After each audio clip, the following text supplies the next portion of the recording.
Hey Katie, how you doing? So let me see here. Style guide. Animal Planet's got a great style guide. Yeah, it's really important. The more style guides you look at, the better understanding you get of how to compile a style guide, specifically a more complex style guide, and the things to include to ensure consistency across your branding package.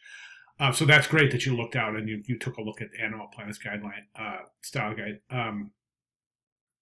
Also, you mentioned I'll definitely either use Illustrator or InDesign to put this together. And I totally agree. I am having difficulty, and I always have looked at this assignment and thought, why are we submitting this in a Word doc? This should be compiled in a design program. And I agree with that. So definitely. All right, let's go ahead and jump over to your work. Now, this is great. Now, as I mentioned, that this is just kind of a little introduction to what a style guide is. So basically what we're concentrating on here is presentation of the work, the logo, the word mark, and the monogram, and then also rules for placement, assured clear distance, color palette, and type. So you've got that to a really good degree here.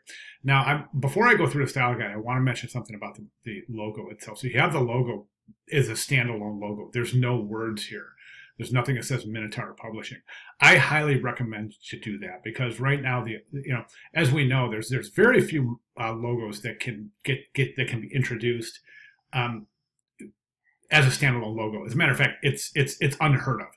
Standalone logos are typically they kind of evolve to that status by extreme notoriety and being a very, very famous logo, very well-known company, for example, Starbucks, Nike, Apple, where you can actually take away the text and still have the meaning recognizable. You never introduce a logo like that. So for your logo, I would highly recommend adding text here somehow. Somewhere. So definitely want to add text to your logo.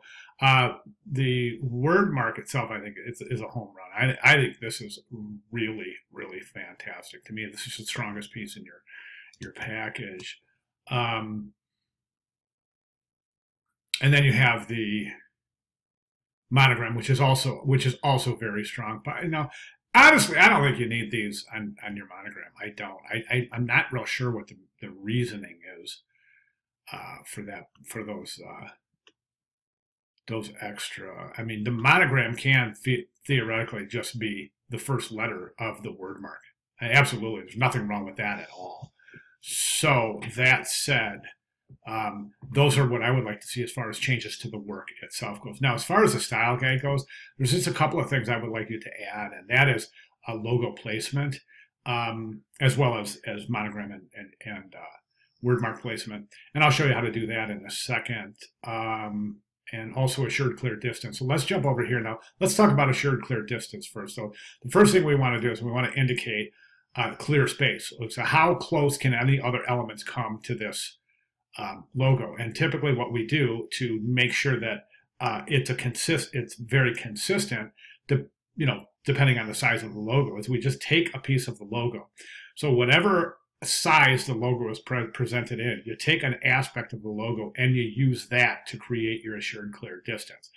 So for example, you could take the A, okay, and then the A, you would put the A, so that this is the A, you put the A in the corners, and that's what they've done here, is they've taken the A out of the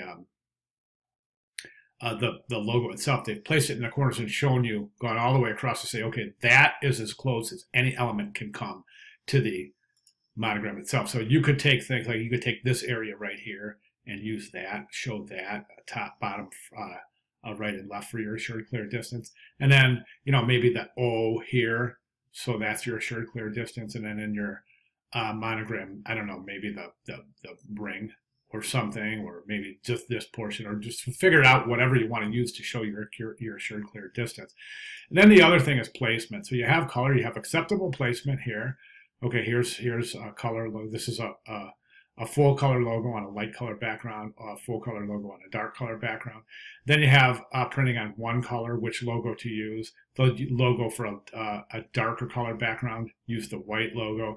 And then over here, here's logos don't. So you can't present this alone. You can't present this alone. You can't change the color. You can't use grayscale. You can't use gradients inside or outside the logo. you can't replace the dots with other elements, et cetera, et cetera. So that's what I'd like to see in your style guide here, is just a couple of other considerations for placement and assured clear distance, as well as placement rules, do's and don'ts. All right, great job. Any questions at all, please let me know. I'll be glad to clarify. Thank you very much.